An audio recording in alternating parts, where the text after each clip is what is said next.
नमस्कार दोस्तों, मैं सुजीत पांडे आप सभी का बहुत बहुत स्वागत करता हूं। दोस्तों, आज आपने ये वीडियो खोला है तो मेरा ये गारंटी है, मैं पूरी कोशिश करूंगा आपको यहाँ पर जो क्वेश्चन आज मैं आपको पढ़ाने वाला हूँ ये हटके है। इसके पहले मैंने आपको एक सन 1857 का वीडियो बनाया था।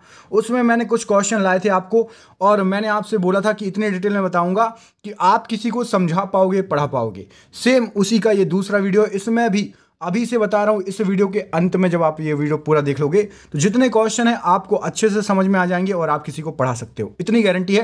पूरा वीडियो शिद्दत से देखो, 15 से 20 मिनट का मुश्किल से वीडियो रहेगा, हो सकता है और कम का रहे। तो चलिए स्टार्ट करते हैं बिना देर के हुए। प्लीज लाइक कर देना, नहीं तो बाद में भूल जाते हो आप लोग, ठीक है। तो झीलों के अध्ययन को क्या कहा जाता है मेरे दोस्त? तो यहां पर झीलों के अध्ययन को आपको कहते हैं लिम्नोलॉजी, या फिर इसको एक चीज और बोलते हैं सारोलॉजी। याद हो गया? सारोलॉजी, सारो विज्ञान या निम्नोलॉजी, ठीक है, ये दो चीजें बोलते हैं। और किसी भी इसके अंतर्गत जो आपका निम्नोलॉजी है ना, ये निम्नोलॉजी, इसके अंतर्गत आप झील, तालाब, नदी और जो भी नम भूमि होती है, गीली भूमि, उनका अध्ययन करते हो निम्नोलॉजी के थ्रू, ठीक है। अगला क्वेश्चन देखिए, ये रहा आपकी स्क्रीन पर। अगले क्वेश्चन में आपसे पूछा गया है कि निम्नलिखित में से एक विषम पद क्या है। तो हो सकता है आप लोगों में से कई लोगों को नहीं पता हो, मैं बता देता हूं, उसके बाद आपको विस्तार से बता दूंगा। बॉलसोन आपका अलग है, बाकी डेल्टा, चाप झील और विसर्पण एक ही है। तो आपको बता दूं, डेल्टा, चाप झील और जो आपका ये विसर्पण लिखा हुआ है, ये सभी मैदानी भागों से संबंधित है। और आपका जो बॉलसोन है ना, ये आपका है मरुस्थलीय भाग से संबंधित। समझ में आ गया? ये तीनों मैदानी भाग से संबंधित हैं, 1, 2 और 3, और ये चौथा आपका मरुस्थलीय भाग से संबंधित है बॉलसोन। अगला क्वेश्चन देखिए, ये आपकी स्क्रीन पर। आपसे अगले क्वेश्चन में क्या पूछा गया है? आपसे पूछा गया है निम्नलिखित में से किस स्थल को यूनेस्को की विश्व विरासत के स्थलों की सूची में शामिल किया गया है। तो देखो, यहां पर सही आंसर है आपका option number D, Sundarban delta. आपको पता होगा, सुंदरवन नेशनल पार्क पता होगा और सुंदरवन का पूरा एरिया पता होगा। ये नेशनल पार्क आपका 1987 ईस्वी में यूनेस्को ने अपने जो है इसको शामिल कर लिया था विश्व धरोहर में, सुंदरवन नेशनल पार्क को, ठीक है। याद रखना, ये आपका बहुत फेमस एरिया है, आप सभी को पता है। 2 देश भारत और बांग्लादेश में सुंदरवन पलता है, नेशनल पार्क हमारे यहाँ है, ठीक है। अगला क्वेश्चन देखो, ये रहा आपकी स्क्रीन पर। आपको बताना है जोजिला दर्रा आपको इन 3 में से ही बता दीजिए किस किस को जोड़ता है। तो सही आंसर है जोजिला दर्रा के लिए श्रीनगर और लेह को जोड़ता है। दर्रा क्या होता है? दर्रा होता है पहाड़ों के बीच बने ऐसे रास्ते जो प्राकृतिक तौर पर बन जाते हैं, घाटी, या उसको आप दर्रा बोलते हैं, ठीक है। पहाड़ों के बीच का बना हुआ रास्ता जोजिला श्रीनगर को लेह से जोड़ता है। अगला प्रश्न देख लीजिए, ये रहा आपका अगला प्रश्न आपकी स्क्रीन पर। कुल्लू घाटी किस किस के बीच में है? तो जो कुल्लू घाटी है ना, इसको बहुत कुछ कहा जाता है, मैं आपको बताऊंगा। सबसे पहले इसका आंसर दे दूं तो ये है धौलाधर और पीर पंजाल रेंज, ठीक है। इन दोनों के बीच में कुल्लू घाटी। देवताओं की भूमि कहा जाता है कुल्लू घाटी को। क्या कहा जाता है? देवताओं की भूमि की उपमा दी जाती है, ठीक है।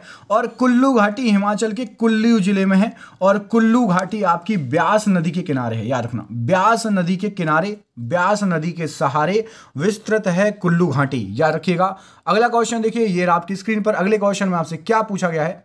हिमाचल प्रदेश में स्थित इनमें से कौन सा दर्रा है? तो हिमाचल प्रदेश में इनमें से ऑप्शन नंबर ए, शिपकिला दर्रा हिमाचल प्रदेश में है, ठीक है। ये जो है एक प्रमुख पर्वतीय दर्रा है। आपको बता दूं, भारत और चीन की सीमा शिपकिला दर्रे के साथ ही अवस्थित है। और एक बहुत इंपॉर्टेंट क्वेश्चन जो एग्जाम में आता है, सतलज नदी। तो सतलज नदी जो है आपकी शिपकिला दर्रे से ही, इसी दर्रे से भारत में प्रवेश करती है सतलज नदी। याद हो गया?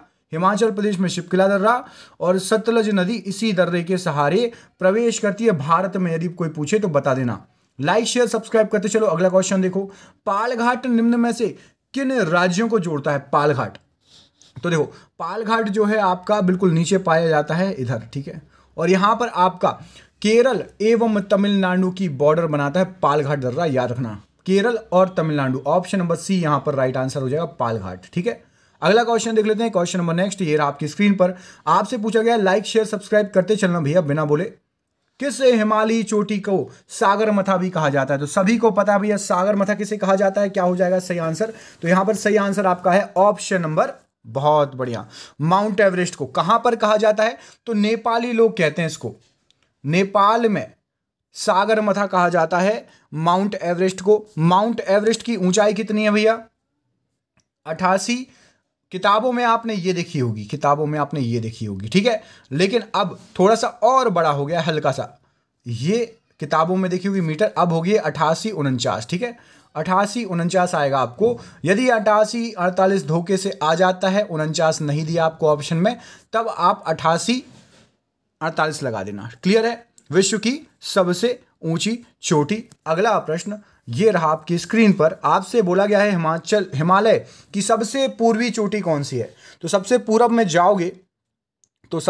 जाओगे तो वहां पहुंच जाओगे आप अरुणाचल प्रदेश के पास और तिब्बत के पास, बिल्कुल नीचे तरफ, ठीक है। हिमालय ऐसे स्टार्ट हुई है, ये आपका भारत है, ठीक है, और इसी के पैरेलल यहां से आपकी हिमालय श्रेणी स्टार्ट हुई है, ऐसी गई है, ठीक है, पूरी हिमालय श्रेणी। ये सबसे पूरब में इधर आ जाओगे आप, तो यहां पर सबसे पूर्वी चोटी आपकी हो जाएगी ऑप्शन नंबर ए, नामचा वर्मा, ठीक है। नामचा वर्मा ये अरुणाचल प्रदेश और तिब्बत की सीमा पर स्थित है, ठीक है। नामचा वर्मा की कुल ऊंचाई है 7756 मीटर। एग्जाम में पूछा गया है क्वेश्चन, याद रखना हो तो नोट करना हो तो नोट कर लीजिए। अगला क्वेश्चन देखिए, ये रहा आपकी स्क्रीन पर, गॉडविन ऑस्टिन एक क्या है? तो गॉडविन ऑस्टिन बिल्कुल इजी क्वेश्चन आ गया है, ये आपका एक शिखर है, ठीक है। K2 भी बोलते हो इसको। इसकी ऊंचाई मुझे कमेंट करके कोई बताओ जल्दी से, फटाफट बताइए K2 की ऊंचाई कमेंट करके मुझे जरूर बताना। K2 गॉडविन ऑस्टिन, क्योंकि भारत का सबसे ऊंचा है, ठीक है। और ये किस श्रेणी में आता है मैं आपको बता दूं, तो ये आता है काराकोरम श्रेणी में, जम्मू और कश्मीर में पड़ता है काराकोरम श्रेणी में, ठीक है। ये एग्जाम में पूछा गया काराकोरम, ठीक है, ये तो आपको पता ही होगा मेरे हिसाब से काराकोरम के बारे में, ठीक है, जम्मू और कश्मीर। अगला क्वेश्चन देखो, भारत में सबसे ऊंची चोटी कौन सी है? तो भारत में सबसे ऊंची चोटी आपकी कौन सी हो जाएगी? ऑप्शन नंबर डी, K2 या गॉडविन ऑस्टिन, ठीक है। मुझे लगता है आप लोगों ने कमेंट कर ही दिया होगा अभी तक, चलो मैं बता देता हूं आपको। इसकी ऊंचाई है 8611 मीटर, 8611 मीटर है K2 या गॉडविन ऑस्टिन की ऊंचाई, ठीक है। चलो अगला क्वेश्चन देखो, अगला क्वेश्चन ये रहा आपकी स्क्रीन पर। आपसे अगले क्वेश्चन में पूछा गया है कि कौन से पर्वत हिमालय श्रृंखला का अंग नहीं है? इनमें से हिमालय पर्वत श्रृंखला का अंग कौन से नहीं है? तो यहां पर सही आंसर हो जाएगा भैया आपका अरावली। अरावली जो पर्वत है वो हिमालय पर्वत श्रृंखला का अंग नहीं है। हिमालय को क्या बोला जाता है? नवीन वलित पर्वत बोला जाता है, ठीक है, नवीन वलित पर्वत बोला जाता है, याद रखिएगा हिमालय को। अगला क्वेश्चन देखिए, ये रहा आपकी स्क्रीन पर नेक्स्ट क्वेश्चन। आपसे पूछा गया क्या? लाइक शेयर सब्सक्राइब कर दिया? लाइक कर दिया देख लो एक बार, और नए लोगों ने सब्सक्राइब कर दिया या नहीं ये भी देख लीजिए। अगला क्वेश्चन देखिए, ये रहा आपकी स्क्रीन पर, बृहद ग्रेटर हिमालय का दूसरा नाम क्या है? तो बृहद हिमालय या ग्रेटर हिमालय को हिमाद्री भी बोलते हैं, तो ऑप्शन नंबर ए हिमाद्री यहां पर राइट आंसर हो जाएगा। हिमाद्री याद रखना, मोस्ट इंपॉर्टेंट क्वेश्चन है, ठीक है। अगला क्वेश्चन देखो, अगले क्वेश्चन में पूछा गया आपसे, नागतीबा और महाभारत पर्वतमालाएं किसमें शामिल हैं? कौन से हिमालय? पार हिमालय, निम्न हिमालय, उच्च हिमालय या अधो हिमालय? क्या हो जाएगा इसका सही आंसर बताइए। तो यहां पर सही आंसर है आपका option number C. Option number C में क्या दिया हुआ? निम्न हिमालय। तो ये सभी निम्न हिमालय का हिस्सा है। किसका हिस्सा है? निम्न हिमालय का। एग्जाम में इतनी बार पूछा गया है, पूछिए मत, ठीक है। अगला क्वेश्चन देखो, अगला क्वेश्चन ये रहा आपकी स्क्रीन पर। आपसे अगले क्वेश्चन में क्या पूछा गया है? लाइक से सब्सक्राइब करते चलना। निम्नलिखित में से किसको सह्याद्री पर्वतमाला भी कहा जाता है बताइए। सह्याद्री पर्वतमाला किसको कहा जाता है बताइए। तो आपको बता दूं सबसे पहले तो ये आपका नीचे का एरिया है, ठीक है, यहां पर ये आगे आप बढ़ा लेना भारत। तो सह्याद्री पर्वतमाला आपका कहा जाता है, ये एक होता है पश्चिमी घाट और ये आपका होता है पूर्वी घाट, ठीक है। ये पश्चिमी घाट और ये वाला एरिया है आपका पूर्वी घाट। तो जो पश्चिमी घाट होता है मतलब कौन सा हो गया आपका? गुजरात वाला, महाराष्ट्र, गोवा, ठीक है, और केरल वाला जो एरिया होता है ना, इस तरफ वाला एरिया, ये पूरा आपका सह्याद्री। इसके ऊपर से सह्याद्री भी 3 पार्टों में बता हुआ है, उत्तरी सह्याद्री, मध्य सह्याद्री और दक्षिणी सह्याद्री, ठीक है। अगला क्वेश्चन देखो, पश्चिम घाट सह्याद्री याद हो गया, आगे और भी चीजें आएंगी, टेंशन ना लो। कौन सा कथन सही है? एक कोई कथन सही है इसमें, बाकी सभी कथन इसके गलत हैं। बताइए कौन सा कथन सही हो जाएगा यहां पर। तो यहां पर आपका सही आंसर कौन सा हो जाएगा बताइए। तो यहां पर सही आंसर है मेकाल पहाड़ियां, महादेव पहाड़ियां मेकाल पहाड़ियों के पश्चिम में है, ठीक है। सतपुड़ा जो कि एक ब्लॉक पर्वत का उदाहरण है। सतपुड़ा के नाम सुना होगा ना, सतपुड़ा के घने जंगल, पढ़ा भी होगा। तो सतपुड़ा एक ब्लॉक पर्वत का उदाहरण है। पश्चिम में कौन सी इसकी, राजपीपला पहाड़ी से प्रारंभ होकर, राजपीपला पहाड़ी से प्रारंभ होकर और महादेव पहाड़ियां एवं मैकाल पहाड़ियों तक छोटा नागपुर तक फैला है। ठीक है, याद रखिएगा। तो महादेव पहाड़ियां मैकाल पहाड़ियों के पश्चिम में स्थित है। ठीक है, अगला क्वेश्चन देखो, भारत में सबसे ऊंचा पठार कौन सा है? तो भारत का सबसे ऊंचा पठार, यहां पर सही आंसर है आपका लद्दाख का पठार, याद रखना। ठीक है, भारत का सबसे ऊंचा पठार है लद्दाख का पठार। ठीक है, इसका क्वेश्चन एग्जाम में पूछा गया है। ठीक है, तिब्बत पठार का एक भाग है, तिब्बत पठार का एक, तिब्बत और लद्दाख पठार जो है ना, ये एक ही भाग है। तो सबसे ऊंचा पठार लद्दाख पठार हो जाएगा। ठीक है, अगला क्वेश्चन देखो, ये आपकी स्क्रीन पर, आपके स्क्रीन पर अगला क्वेश्चन, प्राकृतिक मार्ग उपलब्ध कराने वाले पर्वत के किसी अंतराल या गैप को क्या कहा जाता है? मैंने आपको स्टार्टिंग बताया था कि दो पहाड़ हैं, उनके बीच से जो प्राकृतिक मार्ग बन जाता है उसको दर्रा बोलते हैं। ऑप्शन नंबर सी, दर्रा बिल्कुल सही आंसर हो जाएगा। आपसे पूछा गया है प्रायद्वीपीय भारत, अब देखो प्रायद्वीपीय भारत के में उच्चतम चोटी कौन सी है? तो प्रायद्वीपीय भारत आपका साउथ वाला कहलाता है पूरा हिस्सा। तो प्रायद्वीपीय भारत में उच्चतम चोटी आपसे पूछी गई है, तो मैं आपको इसमें विस्तार से बता देता हूं। ठीक है, तो प्रायद्वीपीय भारत में उच्चतम चोटी आपकी अनाईमुड़ी है। कौन सी है? अनाईमुड़ी। अब सुनो, प्रायद्वीपीय भारत अथवा दक्षिण भारत की उच्चतम चोटी जो अनाईमुड़ी है ना, इसकी ऊंचाई कितनी है आपसे ये पूछा जा सकता है। तो 2695 मीटर, 2695 मीटर प्रायद्वीपीय आपकी अनाईमुड़ी की ऊंचाई है। यह नीलगिरी के दक्षिण में, नीलगिरी के दक्षिण में, नीलगिरी पर नहीं, अन्नामलाई पहाड़ी में स्थित है। अन्नामलाई की सबसे ऊंची चोटी अनाईमुड़ी। ठीक है, याद रखना। और डोडा बेटा दूसरे नंबर की ऊंची चोटी है, दूसरे नंबर 1 पे ये, नंबर 2 पर ये। तो अनाईमुड़ी जो है ये अन्नामलाई पहाड़ियों में है और डोडा बेटा जो है वो आपकी नीलगिरी पहाड़ी में है। ठीक है, अनाईमुड़ी, अन्नामलाई, डोडा बेटा, नीलगिरी, याद हो गया। पहला नंबर अनाईमुड़ी, दूसरा नंबर डोडा बेटा का। अगला क्वेश्चन देखो, ये आपकी स्क्रीन पर अगला प्रश्न, अनाईमुड़ी शिखर कहां पर स्थित है? अभी आपको बताया मैंने अनाईमुड़ी शिखर कहां पर होगा। तो अनाईमुड़ी शिखर आपका सह्याद्री में है। सह्याद्री, मैंने आपको बताया था पश्चिमी घाट को सह्याद्री बोलते हैं इस वाले को। तो ये सह्याद्री पर्वत श्रृंखला में स्थित है, याद रखिएगा। ठीक है, अन्नामलाई आपका पहाड़ी और अनाईमुड़ी शिखर। अगला क्वेश्चन देखो, निम्नलिखित में से सबसे ऊंचा शिखर कौन सा है? आपको जो ऑप्शंस में दिए गए हैं, तो इनमें से ऑप्शन में सबसे ऊंचा शिखर है आपका नंगा पर्वत, ऑप्शन नंबर सी। मैं सबकी ऊंचाई लिख देता हूं, 8125 नंगा पर्वत की है। देन सेकंड नंबर पर आता है आपका नंदा देवी। नंदा देवी कितनी है? 7824। इसके बाद आता है 7824 के बाद आपका कामेत। कामेत की कितनी है? तो कामेत की है 7756। और इसके बाद कुनलुन 7167। ये हो गई सबकी ऊंचाई। नंबर 1 नंगा पर्वत, नंबर 2 नंदा देवी, फिर कामेत, उसके बाद कुनलुन। जिसको स्क्रीनशॉट लेना है स्क्रीनशॉट ले लो, इस क्वेश्चन का स्क्रीनशॉट ले लीजिए क्वेश्चन का, वीडियो को पॉज करके। अगला क्वेश्चन देख लेते हैं। अगला क्वेश्चन ये रहा आपकी स्क्रीन पर। आपसे पूछा गया कौन सी पर्वत श्रेणी भारत में स्थित है? तो भारत में स्थित इनमें से कौन सी पर्वत श्रेणी है? तो केवल और केवल पीर पंजाल। अब बाकियों का यदि आ गया तो सुन लो, आपसे पूछा जा सकता है। ठीक है, हाँ बिल्कुल पूछा जा सकता है। तो अराकान योमा ये है म्यांमार में। ठीक है, सुलेमान है पाकिस्तान में और सॉल्ट रेंज भी पाकिस्तान में। ठीक है, तो option number A Arakan Yoma कहां पर है?